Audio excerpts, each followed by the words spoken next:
Well, football season is officially here. Welcome to Channel 6's Countdown to Kickoff. I'm Nick Canizales. And I'm Curtis Quilla. We're coming to you from Crusader Stadium in Belton, where tomorrow night the Central Texas high school football season officially kicks off when Rogers takes on Academy. And it ought to be a great matchup there. We're going to go team by team, breaking down everybody to see who has what it takes to win that state championship this season. And who people might be sleeping on in 2019. All right, let's get this whole thing started in Class 6A.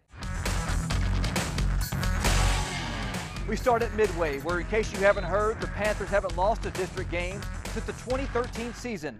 So it's no surprise that Dave Campbell's Texas Football Magazine has tabbed Midway to repeat as champions once again. The Panthers lost a lot to graduation, but still bring back a good amount of starters. They do have a new quarterback in Tyler Webb, who transferred in from Bosqueville, but after a state quarterfinal run a year ago, the Panthers are ready to cement their spot on the Texas high school football map. Expectations in Temple are always high. This year is no different. Dave Campbell's Texas Football Magazine has projected the Wildcats to finish second in an always competitive District 12 6A. But fourth-year coach Scott Stewart says they have higher expectations in the Wildcat locker room. Temple brings back a lot of talent, starting with Texas commit wide receiver Quentin Johnston. Stewart says the biggest strength of his team this year is definitely their offensive line. They have 3 returning starters and 2 others with valuable experience. In Belton, the Tigers are coming off a 7-4 season, which saw them lose to Rockwall in the Class 6A by-district round. Dave Campbell's Texas Football Magazine has the Tigers picked third in a brutal district this year, but the expectations are high in Tigerland this year with a lot of weapons, including returning quarterback Ruben Jimenez. The Coppers Cove Bulldogs returned to the playoffs last year, where they met a formidable foe in eventual state champion Longview. But now expectations at Cove are higher. 5 starters are back on both sides of the ball for the Bulldogs, who will have a new quarterback leading the offense. Cove expects itself to be back in the playoffs this season, and head coach Jack Alvarez, in his second year, says they now know what they need to do to get past the first round. The Ellison Eagles were a game out of the playoffs last year, and are looking to make sure that does not happen again this year. Here's the good news, though. 8 starters are back on the Ellison defense, including pretty much the entire secondary. With 25 seniors back from last year's squad, Ellison will be leaning toward that experience to make sure they get that one game and into the playoffs. The Killeen Kangaroos bring back almost their entire offense. 8 starters are back from a team which just barely missed the playoffs last year. They're led by Rice commit and tight end Nate Camper, plus running back Kadarius Marshall. The Roos are looking to take control of their own destiny in 2019 after being oh so close and missing out. Look for Killeen to contend in District 12 6A. In his third year under head coach Toby Foreman, the expectation for Shoemaker in year 3 is pretty simple. They all know the system, they've won at the lower levels, and now it's time to win at the varsity level. Last season, the Gray Wolves finished 2-8 overall, but 2 of those losses were by 6 points or less. Coach is hoping the emotion from those wins can carry over from last year. The Harker Heights Knights are bigger, faster, stronger, and most importantly, according to head coach Jerry Edwards, healthy in 2019. After an injury-plagued season a year ago, the Knights have regrouped, and the players say they're much closer than last year's team was. In fact, Edwards says this team reminds him a lot of that 2016 team, which won the Killeen City Crown and went to the playoffs. Waco High is back for year number 2 under Kwame Cavill and has a year of experience under its belt after being young last year. 6 starters are back on both sides of the football, and the Lions are continuing to try to restore the roar and take this program back to the top. Cavill says the entire team worked all offseason to improve each and every day, and they're ready to take a step forward in 2019. In 5A, the University Trojans snapped a 47-game losing streak last year, finishing the year 3-7. Now they're building on a run which saw the Trojans in the hunt for a playoff spot going into the final 2 weeks. Running back Jeremiah Stroop is back for his senior year after logging 1,000 yards a year ago. The Trojans are confident they can start making some noise this go-round in District 5, 5A Division 2. Moving to 4A, not a lot of coaches can win a state championship their first season in the Big Chair. Yeah, but not many coaches have a team like Don Hyde has. The Pirates are picked to repeat as District 5 4A Division 1 champions. La Vega returns 31 lettermen, including 8 starters on offense, 4 on defense. R. Rawls is back under center after throwing for over 1,200 yards and 9 touchdowns, while running back Jarquay Walton rushed for over 1,600 yards and 17 scores. Don Hyde says this train doesn't plan to slow down anytime soon. That's the great thing about being La Vega High School. You know, our expectations are the same every year. We don't set a goal to win this championship. We expect to win this championship, and the goal is to win a state championship every year. China Spring enters the season ranked 25th in Class 4A Division I and is picked 3rd in District 5. The Cougars roller coaster 2018 ended with them upsetting Benbrook in the first round and giving top-ranked Argyle all it could handle in the second. Now, quarterback Braden Faulkner is back for his sophomore season, and head coach Brian Bell enters his second year in the big chair. The team says there's a buzz in the locker room that China Spring can accomplish big things in 2019. It's the dawn of a new era in Gatesville after the late departure of Kyle Cooper, who joined Art Briles' staff at Mount Vernon. Luke Howard is now in charge at his alma mater. A 2002 graduate, Howard takes over a team that's projected to finish last in District 5 4A Division I. The Hornets are young, yet again, in an unforgiving district, which includes defending state champion La Vega. This team is going to lean on Howard's coaching experience at national champion UMHB.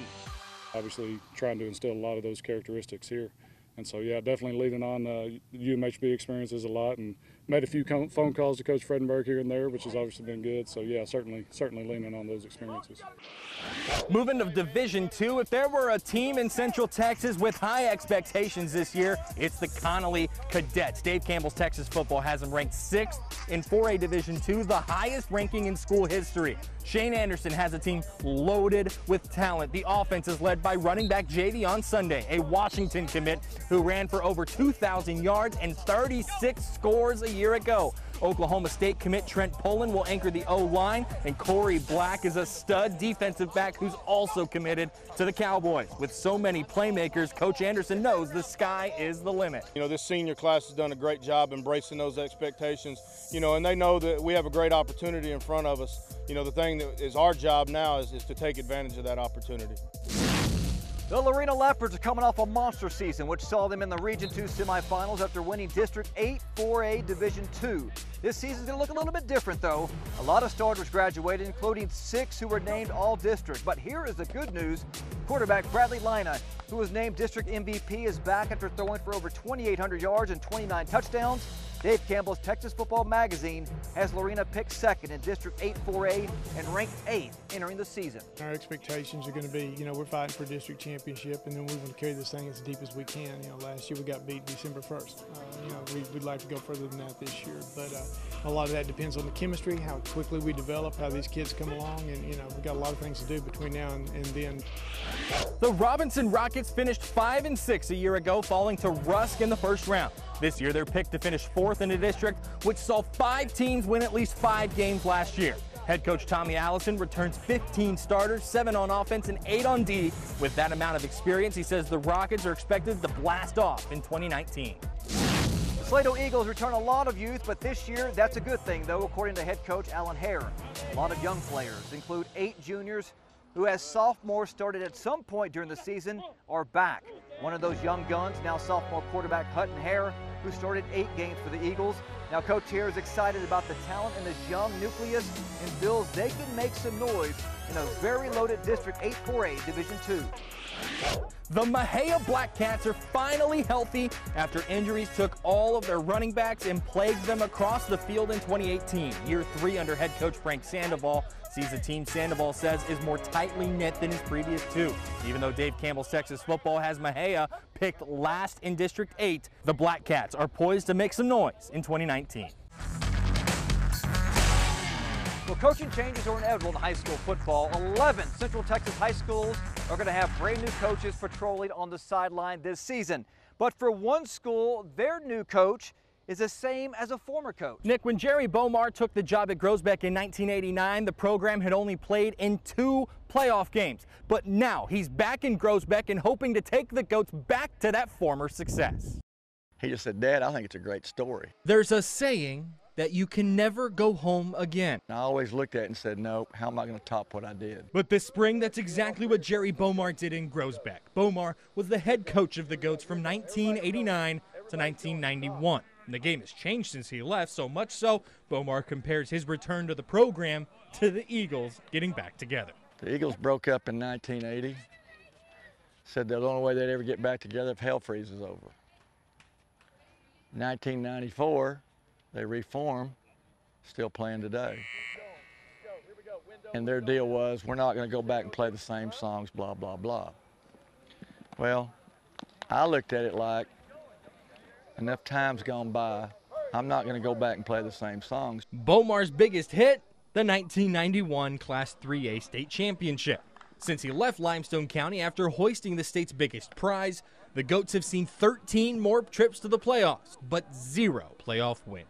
That made buying in easy for this year's squad. It definitely gave us a certain amount of trust that we could confide in him, because we already knew he accomplished great things before in the past, so we knew we could put our trust in him and that he would lead us to greatness. I'm coaching the same position I played. Eric Turbiarte was a senior offensive tackle on that 91 squad. Today, he's the offensive line coach for a coach he says is still just as high intensity as when he played for him. As a player, he really pushed you. It was very, very fulfilling to know that I've given everything I can, because the coach is pushing me and making me do that. And now I get to help him do that with the new generation of kids. It's hard not to look toward that south end zone at Grosbeck Stadium, toward that everlasting reminder of what this program once accomplished. That was totally unexpected. We weren't even ranked. We were picked not to even be in the playoffs. So I don't worry about that stuff. If it happens, it happens. If it doesn't, it doesn't. But the Goats have their sights set to the future. I want the guys to not think about, well, we got to try to get back to that. I want them to think we need to be the best we can be, and I want them to surpass what we did. I really do see an opportunity coming up for us. Maybe not this year, but as soon as we start getting the pace going, we're going to do some great things here. Because the new era of football in Grosbeck, Texas, Go to work, let's go. I think that's a man right there that can do it. will look a lot like its triumphant past. The same ideas, same principles. I'm bringing those same principles back here that we did here or the other places that I've been. Bomar says part of his return was like divine intervention. He says he and his wife, who's now the high school principal in Grosbeck, live on the same street as when they lived there 28 years ago. Staying in District 9, a district that features defending state champion Grandview, this is going to be a tough district in 2019. It is. The Teak Lions are looking to roar in 2019 after losing to Troy in the first round of the playoffs a year ago. 6 starters are back on both sides of the football for the Lions, but if you talk to the team, they're excited about the defense and know that this unit needs to be playing its best football come district. That's why 6th-year head coach Donnie Osborne isn't easing Teague into its schedule when state runner-up Malakoff rolls in Friday night. Last year, West took home the District 9 3A Division I championship after going 5-1. One of those 5 wins, Grandview. Head coach David Woodard says they're going to lean on skill players this season who are guys that have played on both sides of the ball. Woodard says that type of experience is huge for this year's Trojan Ball Club. The McGregor Bulldogs are under new leadership as Mike Shield takes over for Judd Thrash. Now, despite the Bulldogs going 4-6 a year ago, it was district play that was their downfall. This summer, the Bulldogs had a lot of players in attendance for summer workouts.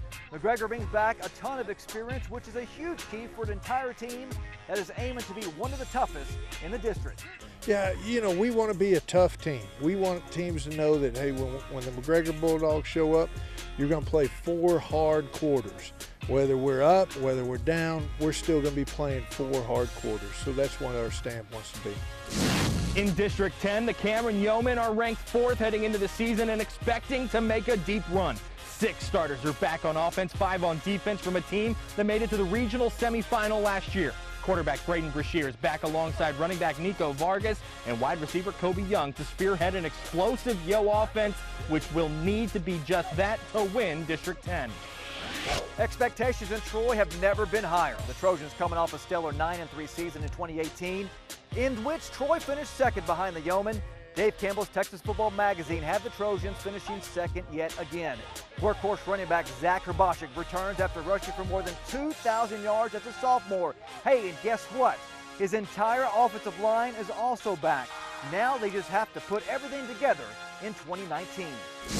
The Rockdale Tigers are on a mission in 2019. Head coach Jeff Miller says they've got a bit of a sour taste from that first-round matchup against Grandview a year ago. The Tigers bring back 8 starters on offense, but only 3 on defense. Coach Miller says the team's mindset changed entirely after their season was cut short. So this year, all of their focus is going toward improving. There's a lot of buzz in that Tiger locker room.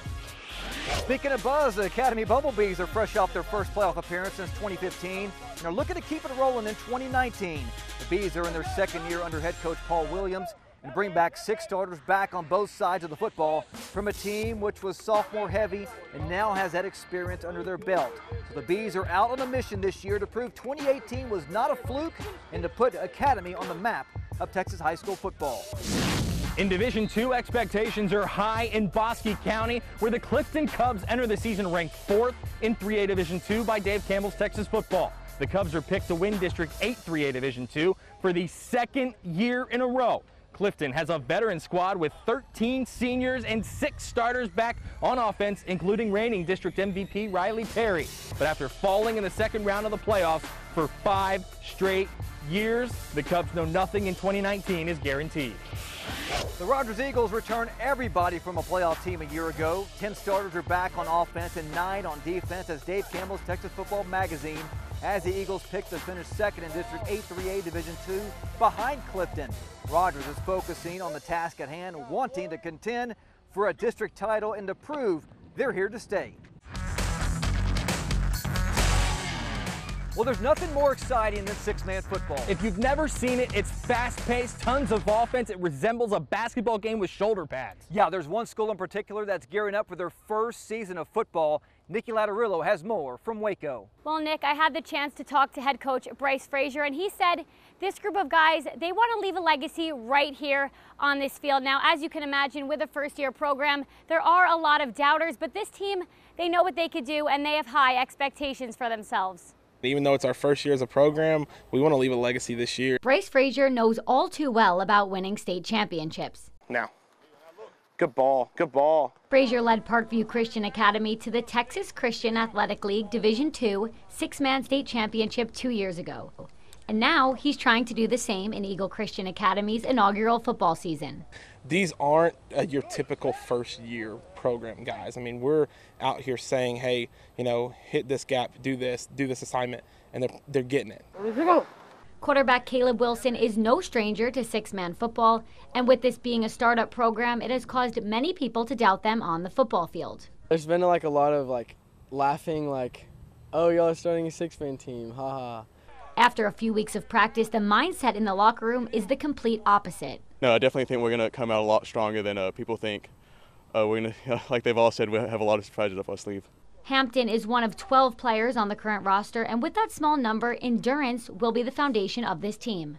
Endurance is key. Right before we practice, we have conditioning, and we run a couple miles in the morning, a couple miles in the afternoon. Eagle Christian Academy is one of 262 6-man teams in the state of Texas, and their head coach knows what it takes to make it all the way. Coach has been talking about just playing fast and pushing each other and working as hard as we can. So I think if everybody is hustling and working as hard as they can individually, that'll just grow us closer as a team. Frazier's coaching staff is made up of a former player and coaches from that state championship team. He also was able to bring his father, Tommy, who has 3 state championships under his belt, out of retirement to be a part of this legacy. Heads up, Dad. Regardless of how this season goes, Coach Frazier wants to instill something bigger than football in each of his players. My main goal is always going to be to make sure that boys become men, and that when they get out of here, they can call me one day and say, hey, Coach, I'm a dad now, or I'm married now, and I want to take and thank you for what you helped me with. The Eagles will make their debut at 6 p.m. on Saturday against Fort Worth Covenant at St. Mary's Junior High in West. In Waco, I'm Nikki Lattarillo, Channel 6 Sports. All right, thanks, Nikki.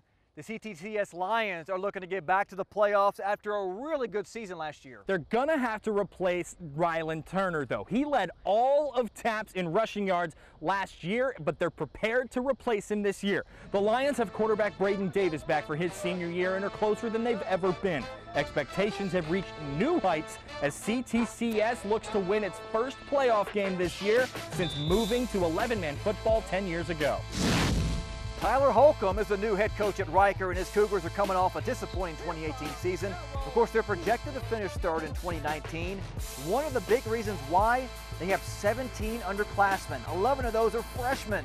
Holcomb says the biggest strength of his team this year will be the offensive and defensive lines. Now, if the Cougars can stay healthy, they can make a run at a district title. Well, stop me if you heard this before. Mart opens the year as a defending state champion. This time in 2A Division II, and no surprise here, they are projected to win it again by Dave Campbell's Texas football in 2019. The Panthers returned 9 lettermen, including 3 starters on offense and 3 starters on D. Offensive lineman Cameron Atkins and defensive lineman Rodrell Freeman were both named to the preseason All-State team. The pipeline is well stocked in eastern McLennan County as the junior varsity went 9-1, so they feel they're in good hands to handle those high expectations. The target on our back it's always been there. It's going to always be there, and it seems like it just gets bigger and bigger every year. And you know, we understand that. We know what the expectations are around this place, and you know, these kids embrace that. Brian Cosma made the late move from Liberty Hill to replace Drew Bridges as the head football coach at Bartlett. Now, Cosma says he was drawn to Bartlett by the tradition and as the kids inspired that they can bring the pride and tradition in Bartlett back during the 1990s. Now, the Dogs only lost 4 seniors from last year's team, which means they have plenty of experience back in 2019 while working to bring back some confidence after going 0-10 last year. We're bringing back the confidence and bringing back the excitement, and so that's what I'm all about. I'm all about getting these kids to play, getting to believe in each other, getting us to show out and say, you know what, we're here to play again. We're here to make a difference. Up to Division I, the Bosqueville Bulldogs have always been a powerhouse. This year, they're battling inexperience, though, as they have to replace 8 offensive starters, including every skill position on the field. Clint Zander will have to find a replacement for 3,000-yard passer Tyler Webb, who transferred to Midway. However, the expectations in Bulldog Country are still to repeat as district champions and make a run in the playoffs. Well, the expectations are extremely high in Riesel, where the Indians are projected to finish second behind Bosqueville in District 8 2A Division I. Head coach Keith Stiffelmeyer says a lot of that fire from last year is still in his team after that tough loss to De Leon. Coach spoke about how valuable having experience on Friday night will be to his team this season.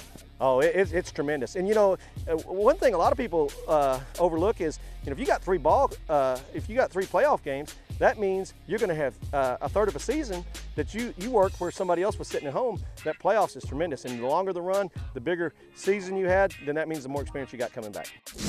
The Bruceville Eddy Eagles are under new management as Kyle Shopik takes over for J.B. Cheney. The Eagles went 5-5 last year, just missing the playoffs. Shopik feels the biggest strength of his team is their senior leadership. They bring back workhorse running back Nathan Quattlebaum, who rushed for over 1,200 yards and 12 touchdowns. Bruceville Eddy also returns 9 players on defense, and in spite of missing the postseason, the Eagles expect to be there this time around. They've won a lot of football games since they've been a football team together, and we're just trying to keep that going for them. The expectation is to make the playoffs for us, and the tide is turning here a little bit in Bruceville Eddy, and the kids are feeling that a little bit, and so we're just trying to, you know, give them a little nudge and put them in that direction.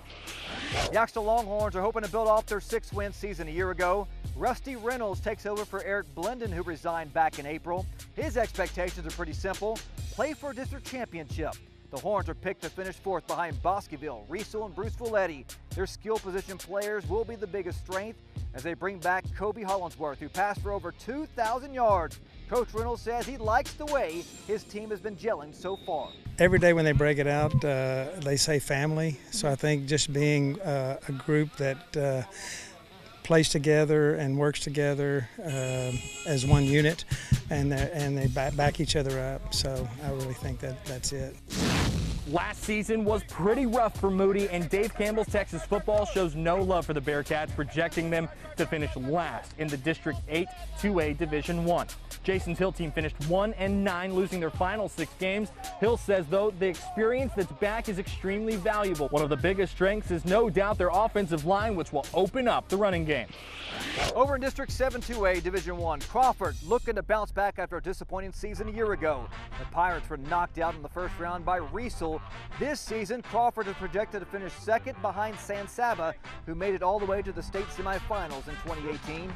Gilbert Kelm's team brings back a lot of lettermen, which means a ton of experience. They're going to have to replace a few guys on the offensive line, but Coach Kelm feels like they're going to be just fine this season. Valley Mills is fresh off its first playoff berth since 2011, but this year they're going to have to improve a defense that gave up 39 points a game. This year, Sam Moody's team is picked to finish 4th in an always tough District 7 2A Division I. Here's the key: They return 15 seniors, including former Gridiron Player of the Week Spencer Eccleston, to carry the momentum into the year. The Holland Hornets could very well be the best team that nobody's talking about. 20 lettermen, including 17 starters, are back for the Hornets from a team disappointed with its second-round loss last year. Dave Campbell's Texas Football Magazine has them ranked 13th entering the season, but the Hornets are in the same region as #1 Refugio, #2 and defending state champion Mason, and #3 Shiner.